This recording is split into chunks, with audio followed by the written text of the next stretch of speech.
All right, Easy Bakers. So today we're going to be making some seafood macaroni and cheese, you guys. I have some lump crab meat in here as well as some shrimp. So this is what you need to get started. First, you want to prep your shrimp. I got some medium shrimp. I used 2 bags of the medium shrimp from Walmart. Now I dried them off and I'm gonna add my spices to them. You can use whatever spice you want to use. I use lemon pepper, the little Creole seasoning, as well as garlic powder. And I did add a little bit of paprika to this. Just season it to your taste. I really didn't measure anything. I just did like a light seasoning over it and kind of just stirred it around to see if I needed any more seasoning. You'll know if you need more seasoning if it doesn't look seasoned. Okay? Then you're gonna start off with your roux. I did about 1.5 tablespoons of olive oil and put 3 tablespoons of salted butter in, or was it unsalted? I don't remember. I put some butter in there, let that melt down. Then I took about 6 to 7 garlic cloves and I put that in the butter and let that saute for about until it starts to fragrant.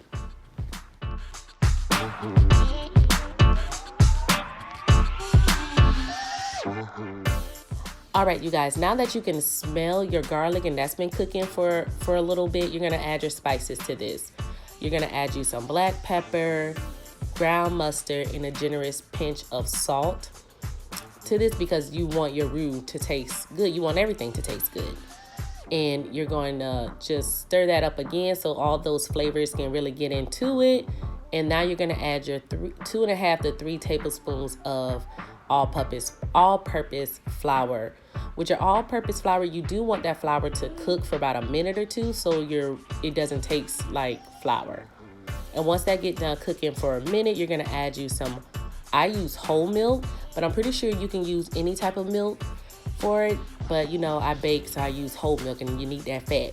So you wanna go ahead and stir that around. I will have the measurements in the description box below, but I did use a whole box of macaroni. So if it's only for you in a small family, you can just use half a box of it and just cut all the ingredients down really to half.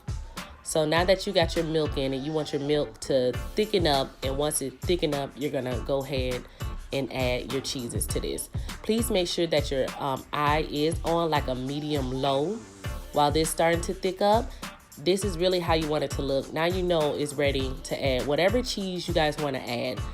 Since, you know, it's this time where all those grocery stores really don't have that much, I had to use what I had on hand. I had some mozzarella cheese on hand, and I had another bag of provolone and mozzarella cheese together, and I had a box of cheddar cheese. So if you guys want to be fancy with the spices, you can add whatever fancy Gouda cheese, whatever cheese you want to add, honey. But we old Southern classic around here. So we're just going to add some cheese to it. Let that simmer again on low. And that's pretty much it. You want to add as much cheese as you want to add, leaving some more cheese to top off your macaroni.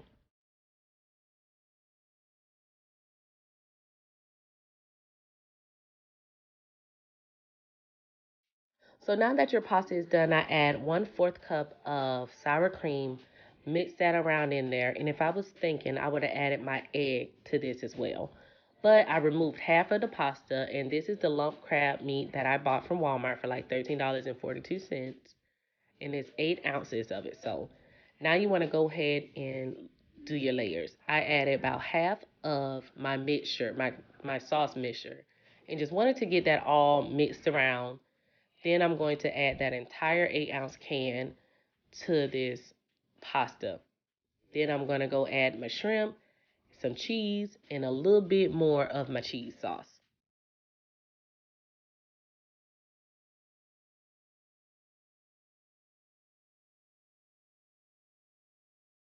And what I've learned over the years, if you have something good in your food, like some shrimp and crab, and you don't want people just to come in and just pick off all your shrimp, this doing it in layers really will help that not happen, you know? And it will also help you guys to have a bite of seafood in every bite. Don't you hate when you go somewhere and you're like, oh, I want some seafood pasta, and you get more pasta than you do seafood, and you like, dang, what the heck going on? So this right here, you would avoid all of that.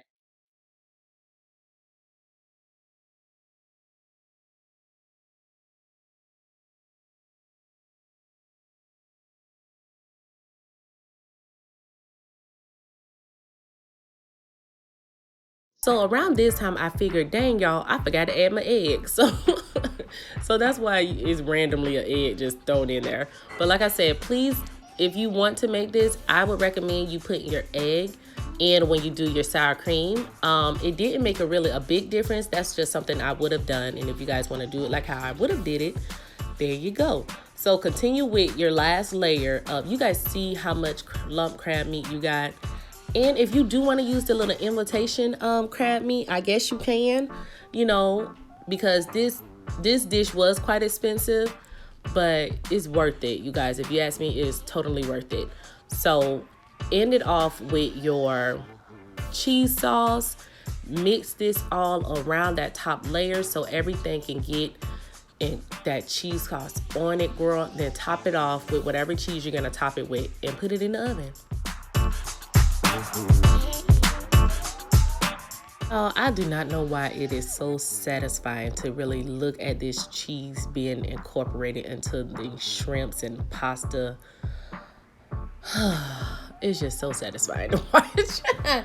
But yeah, go ahead and mix that in as well as you can. Really, you're mixing in that top layer because you already mixed in the cheese sauce with the bottom layer. So you're not going deep into it. So then I top mine with my Zatarain. Well, not Zatarain, girl. The Tony Creole season. Just a tidbit. Just so, you know, it could bump up the flavor just in case you didn't season something well. You just want to add that little bit of to it, basically.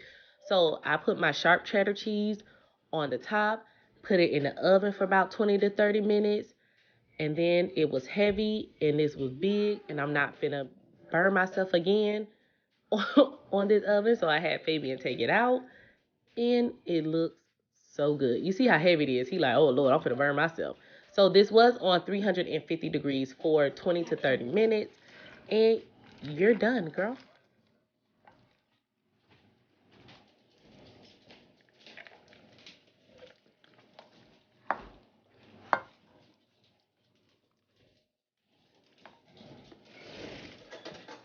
You got it.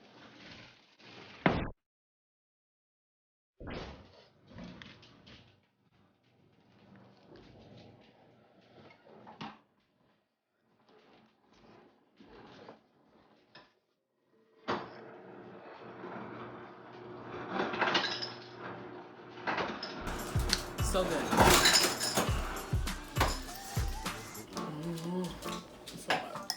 All right, easy bakers. So thank you guys again for watching this video. I really do appreciate you. To all my new subscribers, what's good? So if you guys don't already know, follow me on Instagram at Daverney Freeman. If you want to see me make something, drop a comment and we can go from there. Be safe, wash your hands, and let's remember to stay in the house.